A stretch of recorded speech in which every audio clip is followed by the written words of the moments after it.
खुलुमबाय गोजोन फुंबिलिनि बयनिसिमबो गाहाम हामलायनायखौ जासिहरनाय थाबाय आं सिबि रानी ब्रह्म आसा खालामो नोंथांमोनहा गासैबो मोजाङैनो दङ नोंथांमोननि थाखाय आं गोदान मोनसे भिडिअ लानानै फैबावबाय अन्नानै भिडिअखौ जोबजासिम नायलांदो रायजोआव जोबोद गुदुं दुंखावबाय थानायनि गेजेरावनो रायजोनि दाब दाब जायगायाव गोबां बारहुंखा आरो अखा हादों गोबां बारहुंखा आरो अखा हानायनि जाहोनाव गेदेर गेदेर दंफां लाइफांफोरा गुबुदों न'नि थिं बिरखारदों लामा सामायाव दंफांफोर बायसिनदों बेबायदि थासारि जानायखौ नुनो मोननाय जादों थिग बेबायदिनो मरिगाव जिल्लानि गोबां जायगायावबो गिख्रंथाव बारहुंखा आरो अखा गिख्रंथाव बारहुंखा बारनायजों सासे आइजोआबो जिउ खोमानो गोनां जादों बारहुंखा बारनायनि जाहोनाव थिं बिरखारनायाव थिङा आइजोनाव नांनायलाय आइजोआ जिउ खोमानो गोनां जादों जिउ खोमानांनाय आइजोनि मुङा लाखपति राजपुर रायजोआव जोबोद गुदुं दुंखावबाय थानायनि गेजेरावनो बारहुंखा आरो अखा हानायखौ नुनो मोननाय जादों आरो बारहुंखा बारनायजों सासे आइजोआ जिउबो खोमानो गोनां जादों रायजोआव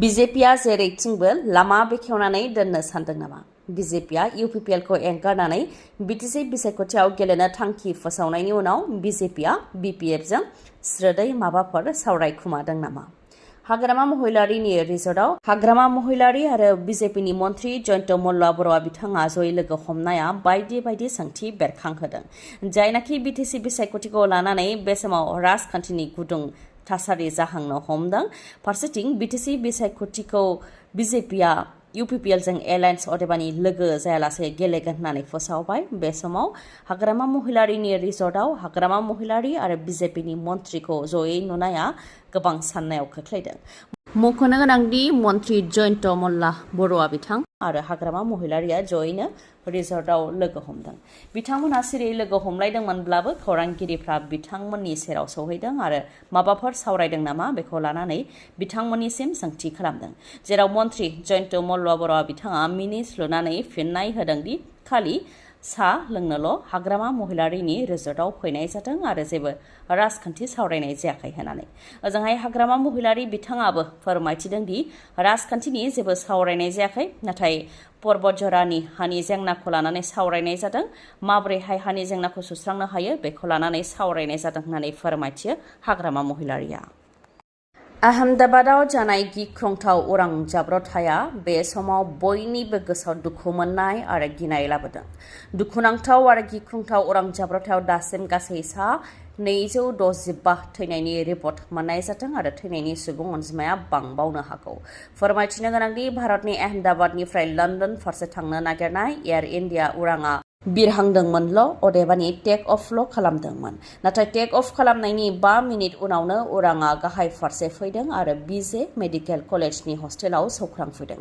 सौख्रांनाय लोगो लोगोनो रोहो रोहो अर जोंब्लावदों आरो गुंग्लाव गुंग्लाव उखुन्दै खुदों जेराव एयार इन्डियायाव थानाय पाइलट क्रिउ मेम्बार आरो पेसेन्जारफोर गासै 242नि मादाव 241आनो अरजों खामग्लिजानो गोनां जादों नाथाय सोमोनांथाव सासे दावबायारिया जिउ रैखा मोननो हादों बिथांनि मुङा बिश्वास कुमार रमेश 40 बोसोर बैसोनि एसेबां गेदेर जाब्रबथायनिफ्राय बिथाङा माबोरै हारसिंल' जिउ रैखा मोननो हादों बेखौ गावबो मिथिया बिथाङा सोमोनांथावै बिथांनाव एसेबो अरबो नाङाखै खालि एसे एनैल' जोखोम जादों आरो गावनो आथिंजों थाबायनानै एम्बुलेन्सआव गाखोहैदों बिथाङा फोरमायथिनो गोनांदि बिश्वास कुमार रमेश बिथाङा गुबैयै भारतनि नाथाय बिथाङा ब्रिटिश नेशनेल बिथाङा गावनि बिदाजों लन्दन फारसे रावना होदोंमोन नाथाय बे जाब्रबथायाव गावल' रैखा मोननो हादों आरो उराङाव थानाय गासै 241 सुबुङानो जिउ खोमानो गोनां जादों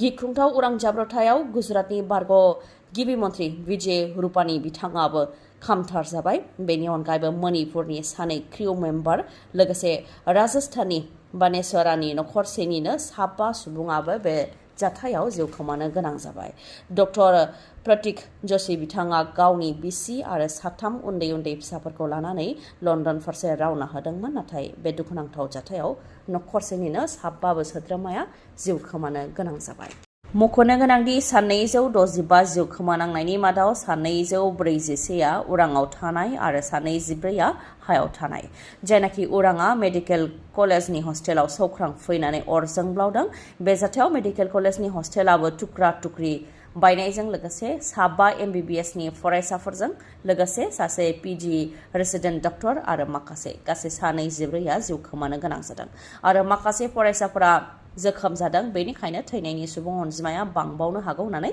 साननो हायो। मख'नो गोनांदि 242 दावबायारिफोरनि मादाव 169 भारतनि थागिबि, 53 ब्रिटिशनि, 7 पर्तुगिस आरो सासे कानाडानि थागिबि। जिउ होगोन नाथाय हा होआ। क'क्राझारनि पर्बत जरायाव धर्ना होनाया गिख्रंथावसिन जानो हमदों। गावनि देहायाव पेट्रल लुनानै जिउ गथायनानै होनायखौ नुनो मोननाय जादों। बुधबारनि उनाव बृहस्पतिबारावबो क'क्राझारनि पर्बत जरायाव दुंहाव थासारि। आदानि ग्रुपनि खुन्थिया गायनो थाखाय बांसिन पुलिस फर्सफोरा फैदोंमोन, नाथाय रायजो राजाफ्राबो गोख्रोंसिन जादों। आइजो आरो हौवाफोरा धर्नायाव गोख्रोङै बाहागो लादों। आइजोफोरा आखायाव हासिब लानानै गोख्रोङै हेंथा होदों पुलिस फर्सखौ। सोमावसारनायनि मादाव सासे सुबुङा गावनि देहायाव पेट्रल लुनानै जिउबो गथायनानै होनायखौ नुनो मोननाय जादों। उनाव पुलिस प्रशासना बिथांमोनखौ बुजायनो गोनां जादों आरो थासारिखौ सामलायनो थाखाय फासयलांफिननो गोनां जादों। बेबायदिनो दुंहाव थासारि जाबावनायखौ नुनो मोननाय जादों। पर्बत जरानि बासबारियाव आदानि ग्रुपनो 3600 बिघा हा एंगारनानै होनो नागिरनायखौ लानानै गोख्रोङै खुद्रिदों गुबै थागिबि बर'फोरा। जिउ होगोन नाथाय हा एंगारा बे स्लगानजों गोमसार होयो बिथांमोनहा आरो BTCनि गाहाय प्रमद बर' आरो आसामनि गिबि मन्त्रि डक्टर हिमन्त बिश्व शर्मा लोगोसे आदानि ग्रुपनि हेंथायै गोख्रोङै धर्ना होयो बिथांमोनहा। हादराव गिख्रंथाव उरां जाब्रबथाय जानायनि उनाव दिल्लीयाव रेलगारिनि जाब्रबथायबो जादों। फोरमायथिनो गोनांदि हादराव गले गले रेलगारि जाब्रबथाय जाबाय थानायखौ खौरां मोनबाय थानाय जादों। फिन दिल्लीयाव रेलगारि जाब्रबथाय जादों। हजरत निजामुद्दिन रेलवे स्टेशननिफ्राय गाजियाबाद फारसे थांगासिनो दंमोन रेलगारिया। बेयावनो शिवाजी दालांनि साखाथियाव स्टेशनाव रेलगारिया डिरेल जादों। बे जाब्रबथायजों रावबो सुबुङा जोखोम जानो गोनां जायाखै आरो थैनोबो गोनां जायाखै होननानै रिपर्टआव मोननाय जादों। नाथाय रेलगारिया डिरेल जादों। रेलनि माखासे डाब्बाफ्रा रेल लामानिफ्राय गुबुन बायजोआव गोग्लैहैदों। टेकनिकेल जेंना जानायनि थाखाय जानो हागौ, बा रेल लामानि जेंनानि थाखाय जानो हागौ, नङाबा सिगनेलनि थाखाय जानो हागौ होननानै सन्देह खालामनाय जादों। जाथायनि सायाव नायबिजिरनाय जागाबाय होननानै फोरमायथिदों। जाथाय जानायनि उनाव रेलवे प्रटेक्शन फर्स, पुलिस, रेलवे अफिसियेल्सफोरा रैखा खालामनायनि हाबाखौ मावहैदों। पर्बत जरायाव आदानि कम्पानिनो 3600 बिघा हा एंगारनो नागिरनायखौ लानानै थागिबि रायजो राजाफोरनि धर्ना होनाया गोख्रोंनिफ्राय गोख्रों जाबाय थानाय समावनो BTC सोरखारनिफ्राय मा फोरमायथिदों बेखौ मिथिहोनो आखायाव लाबाय। बे बेलायाव MP जयन्त बसुमतारी बिथाङा बुंथिदों दि बेयाव जायगानि थागिबिया जेबो जेंना गैया। BPA 57 बोसोराव हानि जेंना सुस्राङाखैमोन बा हा होआखैमोन। जुदि खाथियाव थांनानै नायोब्ला माखासे माफियाफोरा हाग्रा ओनसोलखौ दखल खालामनानै दं आरो बेखौ थांजानो गिदों आरो बेबायदि थासारि सोमजिहोदों होननानै फोरमायथियो। सोरखारनि डकुमेन्ट गैयालासे गेदेर गेदेर साहा बागान दङ। आयेन बेरेखा हाया थांगोनखौ साननानै थुलुंगा होनानै बायजोनिफ्राय मानसि लाबोनानै बेबायदि थासारि सोमजिहोदों आरो बेयाव जायगानि मानसि गैया होननानै बुंथियो MP जयन्त बसुमतारी बिथाङा।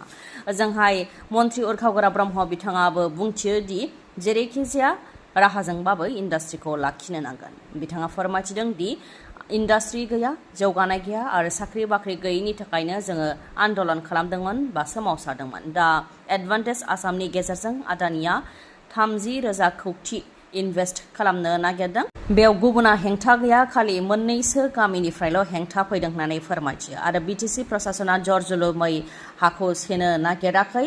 BTCनि गाहाय प्रमद बर' बिथाङा सावरायनायनि गेजेरजों आवगायगासिनो दङ होननानै फोरमायथियो आरो बे समाव इन्डास्ट्रिखौ हेंथा होग्रा रावबो सुबुं गैया, खालि मोननैसो गामियावल' हानि सम्पतिनि खोथा दं होननानै फोरमायथियो आरो जायखिजाया राहाजोंबाबो इन्डास्ट्रिखौ लाखिनो नांगोन होननानै बुंथियो।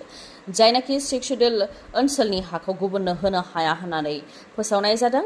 बे बेलायावबो बिथाङा बुंथिदों दि 6 शिड्युल ओनसोलनि हाखौ गुबुननो होनो हाया होननानै नंखाय फोसावनाय जादों। 6 शिड्युल सोरखारा हानि गनायथि होआबा हाखौ लानो हाया, बेसो आयेन।